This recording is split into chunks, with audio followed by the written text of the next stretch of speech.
कानों में जिस तरह से पेट्रोल बम की आवाज़ गूंज रही थी, बोतलों की आवाज़ गूंज रही थी, छतों से पत्थरों की आवाज़ पड़ रहे थे, तो वो मंजर एक भयानक मंजर था। बस ये चला था कि अपनी जान कैसे ना कैसे हम पुलिस वाले बचाएं, पत्रकार बचाएं, नगर कर्मचारी बचाएं। ऐसा लग रहा था क्या इनको पहले से प्लानिंग करके भेजा गया था। जिस हिसाब से पत्थर चला रहे थे, उनको पत्थर की पूरी प्रैक्टिस कराई गई थी, ऐसा लग रहा था कि चंद घंटों में पत्थर कैसे पहुंचे, चंद घंटों में जो पेट्रोल पंप कैसे बने और ये कांच की बोतलें छतों पर कैसे पहुंची। 2 से 5, 5 से 10, 10 से 20, 20 से 500 आदमी पहुंच गए थे।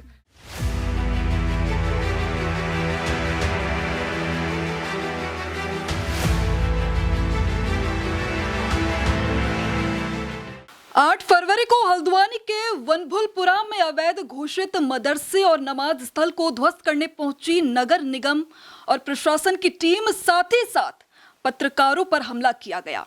स्थिति ऐसी थी कि सब लोग बस वहां से जान बचाकर भागना चाहते थे। इसी बीच हमारे एबीपीएल के साहसी निडर संवाददाता लगातार ग्राउंड जीरो पर डटे रहे और अपनी जान पर खेलकर पल पल ग्राउंड जीरो से वहां की खबर को कवर करके हम तक पहुंचाते रहे।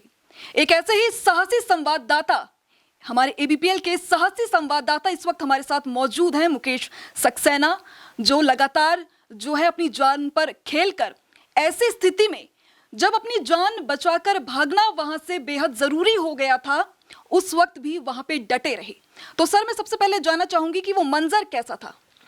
अगर बात करूं मंजर की, 8 फरवरी शायद जिंदगी भर आंखों उसके सामने से नहीं जाएगी।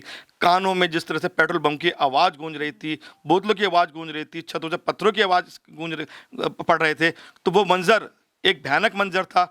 और शायद उस मंजर को लोग जो वो प्रेजेंट थे, आंखों देखी जो देख रहे थे, वो कभी जिंदगी में नहीं भूल पाएंगे। जिस तरह से लगातार पत्थर, पेट्रोल बम और कांच की बोतल पे हमारे पत्रकार भाइयों पर और पुलिस कर्मचारियों पर और नगर निगम कर्मचारियों पर लगातार बरसा रहे थे।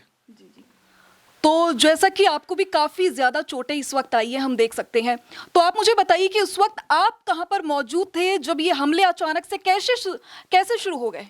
बिल्कुल, जब मैं उसी जगह पे मौजूद था जहाँ पर अवैध मदरसा और अवैध मस्जिद का दूसरीकरण का आदेश हुआ था, जहाँ तोड़ी जा रही थी, मैं उसी जगह उसी ग्राउंड में खड़ा था। लेकिन उस ग्राउंड में ऐसे चारों दिशा से पत्थर, चाहे पूरब हो, चाहे पश्चिम हो, चाहे उत्तर हो, इन दिशाओं से ऐसे पत्थर लगातार बरसा रहे थे जैसे कोई ऊपर से बारिश हो रही है, ऊपर से पेट्रोल पंप फेंके जा रहे थे। तो ऐसा लग रहा था कहीं मैं कश्मीर के नज़ारे भी शायद वो फेल थे जो हल्द्वानी नज़ारे देखने को मिले इस बार। अच्छा, तो कभी एक पल को आपको ऐसा नहीं लगा कि सब छोड़ के चले जाना चाहिए, यहाँ से अपनी जान बचानी चाहिए? अगर हम चौथा स्तंभ में, अगर हम अपनी जान पर खेलकर हम विजुअल जनता तक वो विजुअल दिखाना चाहते थे कि हल्द्वानी की जनता को एक प्यार गुलदस्ता कहा जाता, लेकिन आज इतना आक्रोश, इतना गुस्सा लोगों में एक अवैध निर्माण को लेकर जो देखने को मिला है, वो मंजर हम कवरेज करना चाहते थे, लेकिन उन लोगों को वो अच्छा नहीं लगा और उन्होंने लगातार पत्रकार को टारगेट बनाकर पत्थरबाजी की और पेट्रोल बम फेंके गए। पुलिस पर भी पत्थरबाजी की, पेट्रोल बम फेंके गए। नगर कर्मचारी की अगर बात करूं, नगर निगम कर्मचारी कम से कम 60 से 70 कर्मचारी गंभीर घायल हुए हैं और उनका शायद अस्पताल में अब भी एडमिट थे। मैं खुद अस्पताल कृष्णा में इलाज चल रहा था मेरा, मैं परसों डिस्चार्ज होकर हल्द्वानी अपने घर पहुंचा हूं और भगवान से शुक्रगुजार करता हूं कि मैं सही सलामत अपने बच्चों के साथ, अपने परिवार में मैं सही सलामत प्रेजेंट हूं। तो वो स्थिति जैसी संवेदनशील स्थिति वहां पे बन चुकी थी, पुलिस प्रशासन हो, पत्रकार हो, एक तरह से जान बचाना बेहद जरूरी हो गया था। तो ऐसा भी हुआ कि पुलिस प्रशासन की तरफ से आपकी मदद की गई हो या आपने उनकी मदद की हो, स्थिति किस तरीके से संभाली? पुलिस हमारी मदद क्या करती है, पुलिस अपनी मदद खुद कर रही थी बेचारे। पुलिस के साथ हम थे, हम पुलिस के साथ थे। बस ये चला था कि अपनी जान कैसे ना कैसे हम पुलिस वाले बचाएं, पत्रकार बचाएं, नगर कर्मचारी बचाएं। मतलब एक झुंड हम एक साथ निकला जान बचाते बचाते। और मैं अपने चैनल के माध्यम से गांधीनगर के निवासियों को एक बार पुनः धन्यवाद दूंगा कि उनकी वजह से, एक बार फिर बताऊं कि गांधीनगर के स्थानीय निवासियों की वजह से पत्रकार बंधु, पत्रकार बहनें, पत्रकार भाई और पुलिस कर्मचारी, पुलिस बहनें मेरी और नगर निगम कर्मचारी उस गांधीनगर पहुंचकर अपनी जान बचाई और उन लोगों ने हमें चाय पानी की व्यवस्था उन्होंने कराई और उनके द्वारा हमें अस्पताल तक भर्ती कराया गया। तो मैं अपने एबीपीएल चैनल के माध्यम से उनका एक बार दोबारा पुनः धन्यवाद देता हूं। अच्छा, कहा जा रहा है कि जितनी भी ये हिंसा हुई है इसमें बड़े लोग तो शामिल थे ही थे, लेकिन बच्चे भी देखे जा रहे थे जो शामिल थे। हाँ, बिल्कुल अच्छा क्वेश्चन किया। अगर आप वीडियो देखेंगी कि 12 से 15 साल के बच्चे, ऐसा लग रहा था क्या इनको पहले से प्लानिंग करके भेजा गया था। जिस हिसाब से पत्थर चला रहे थे, उनको पत्थर की पूरी प्रैक्टिस कराई गई थी। ऐसा लग रहा था कि जो पत्थर फेंक रहे थे बिल्कुल टारगेट के हिसाब पे फेंक रहे थे। पत्रकारों के पत्थर लग रहे थे, पुलिस वालों को पत्थर लग रहे थे, बिल्कुल पत्थर बिल्कुल सही निशाने पर वो लोग फेंक रहे थे। लग रहा था कि कश्मीर का पत्थरबाज सुना था, लेकिन हल्द्वानी पत्थरबाज पहली बार नाम सुना है। और वास्तव में कश्मीर फेल हो गया हल्द्वानी के आगे जो पत्थरबाजी दिखाया जाए तो। अच्छा, तो आपको क्या लगता है, आपका तो सारा आंखों देखा हाल है, सब कुछ आपकी आंखों के सामने हुआ, तो आपको क्या लगता है कि ये सिर्फ चंद घंटों की साजिश थी या काफी पहले से ये सारी प्लानिंग करते हुए आ रहे थे कि ऐसा कुछ करना है? नहीं, चंद घंटों की साजिश तो कह ही नहीं सकते। चंद घंटों में पत्थर छतों पे कैसे पहुंचे, मेरा वही सवाल रहेगा। मैंने मुख्यमंत्री से भी कहा था कि चंद घंटों में पत्थर कैसे पहुंचे, चंद घंटों में बुलेट ये पेट्रोल पंप कैसे बने, और ये कांच की बोतलें के छतों पर कैसे पहुंची, और छतों पे ही चारों तरफ से टारगेट कैसे करा, और छतों पर से ही क्यों पत्थरबाजी कर रहे थे, क्यों दीवार के पीछे पत्थरबाजी कर रहे थे। यानी कि इनकी प्री प्लानिंग थी, पहले से ही प्लानिंग थी। जब उसको सील करने गए थे, उन्होंने तभी से ठान लिया था कि हम मदरसे को और इसको मदरसे और मस्जिद को नहीं तोड़ने देंगे, चाहे हम इनकी जान तक क्यों ना ले ले। वही हुआ, हमारी जान पे बनाई, लेकिन उन्होंने अपना साहस और संघर्ष नहीं छोड़ा। लगातार पत्थरबाजी हम पे वो लोग करते रहे। अच्छा, जैसे कि नगर निगम की टीम पहुंची थी, पुलिस प्रशासन की टीम वहां पर पहुंची थी, ध्वस्तीकरण की कार्यवाही करनी थी, तो क्या लगता है कि पुलिस फोर्स इतनी पर्याप्त मात्रा में वहां पे नहीं थी कि इतनी बड़ी हिंसा हो गई, हमले अचानक से होने लगे? पुलिस फोर्स कितनी तैनात थी वहां पे? थोड़ी चूक नगर निगम के, मैं एक बार फिर कहूँगा, थोड़ी चूक नगर निगम से हुई थी कि उनको पता था कि उससे 5 दिन पहले जब सील करने गए थे, तभी तब भयंकर नज़ारा था। चारों तरफ से वहाँ के लोग, स्थानीय लोगों ने हमें घेर लिया था। उसके बावजूद भी जब ध्वस्तीकरण का आदेश आया था 8 फरवरी, उस जब ध्वस्तीकरण गया था उस टाइम अगर भारी फोर्स होती तो शायद ये घटना हमारे साथ नहीं घटती। अगर भारी फोर्स थी, लेकिन मात्र एक APSC बटालियन और कुछ सिपाही हमारे, कुछ दरोगा लोग, वो हमें कहाँ काबू कर पाते, अपना आप काबू नहीं हो पाए। उस तरह से उन्होंने पथराव किया और चारों तरफ से, फिर तो चारों तरफ से वीडियो अगर देखेंगे आप, चारों तरफ से पत्थरबाजी और आग जगनी भयंकर करके करी उन लोगों ने। अच्छा, ये ध्वस्तीकरण की कार्यवाही जो हुई है, इसका समय क्या था, इसके बारे में बताइए थोड़ा। हाँ, बिल्कुल सही समय था। समय उन्होंने 4:30 बजे चुना था, कायदे में वो समय गलत था। 4:30 बजे तो ध्वस्तीकरण का आदेश था, 4:30 बजते बजते 5 बज गए। लेकिन जो वहाँ के स्थानीय लोग थे, उनको मौका मिल गया। अंधेरे का उन्होंने फ़ायदा उठाया। अंधेरे होते उन्होंने अपने घरों की लाइट बंद कर दी और अंधेरे का उन्होंने फ़ायदा उठा के पुलिस और पत्रकारों पर लगातार फायरिंग भी हुई। साथ ही साथ पेट्रोल बम भी उन्होंने फेंके रोडों पर, और आग, गाड़ियों की पूरी तरह आग लगा दी। गाड़ियों में, चाहे पुलिस की गाड़ी हो, चाहे पत्रकार गाड़ी हो, चाहे नगर निगम की, पूरी तरह से गाड़ियों में आग लगा दी और पूरी रोड को जाम कर दिया। अच्छा, तो आपको लगता है कि ध्वस्तीकरण की कार्यवाही का समय जो था वो सही था? क्योंकि जो इंटेलिजेंस की रिपोर्ट सौंपी गई थी उसमें ये कहा गया था कि इस कार्यवाही के लिए सुबह का समय तय किया गया था, तो फिर शाम को क्यों इस कार्यवाही को अंजाम दिया गया? इस बारे में कुछ कहना चाहेंगे? बिल्कुल, वही मैं बार बार सोच रहे हैं, हम लोग पत्रकार सोचते हैं कि जब सुबह इसका निर्णायक समय गया तो शाम 4 बजे उसको ध्वस्तीकरण का आदेश क्यों उन्होंने करा।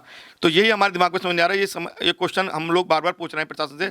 जब सुबह का ध्वस्तीकरण का तो शाम को कैसे आप लोग वहाँ तोड़ने चले गए, जब आपको पता है कि वहाँ का माहौल खराब हो जाता है, फिजा एकदम खराब होती है कि वहाँ के सब लोग एक साथ इकट्ठे हो जाते हैं। और वही हुआ, ध्वस्तीकरण के बाद तुरंत ही एक साथ इकट्ठे हो गए, छतों पे चढ़ गए और वहां से उन्होंने पथराव, अपनी बोतलें फेंकना शुरू कर दी, महिलाओं के साथ बदतमीजी करी। और सबसे बड़ी बात यह है कि उन्होंने अपनी महिला को आगे किया और अपना पीछे से हमें वो टारगेट करते रहे। महिला को आगे करा और अपना पीछे वो टारगेट हमें करते रहे। अच्छा, हिंसा के दौरान ये खबरें भी थी कि कुछ पुलिसकर्मी ऐसे थे जिन्हें कमरे में बंद करके जिंदा जलाने तक की कोशिश हुई है वहाँ पे। पुलिसकर्मी क्या, पत्रकारों को भी जिंदा जलाने की कोशिश की। हमारे अमर उजाला के पत्रकार, उनके सिर में काफ़ी चोट आए, टाँके आए, वो भी उनको हालत सीरियस है उनकी। और एक पत्रकार और है, उसको चाकू के हाथ लगे, चाकू को उसको मारा है, वो भी एडमिट है।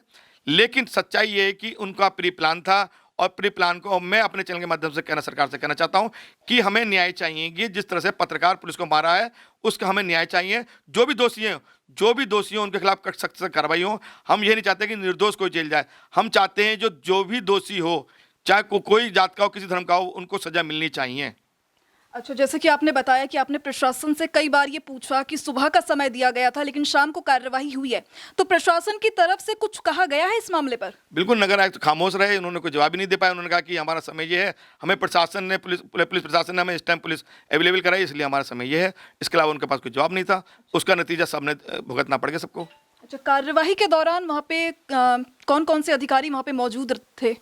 नगर मजिस्ट्रेट ऋचा सिंह थी और पंकज उपाध्याय नगर आयुक्त थे। एसएसपी ने, हाँ, एसएसपी का पीठ पीछा है, एसएसपी नगर नैनीताल जिले के, उन्होंने पूरा मोर्चा संभाला और लगातार वो लड़ते रहे, डटते रहे और सबको समझाते रहे कि डरो मती, लेकिन फिर भी वो वहाँ के जो स्थानीय लोग हैं लगातार पत्थरबाजी कर रहे थे।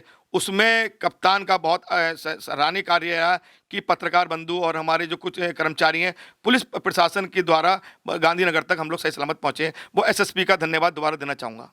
अच्छा, ये अचानक से हिंसा एकदम से कैसे शुरू हो गई? मतलब क्या उस वक्त चल रहा था वहाँ पे, क्या माहौल था?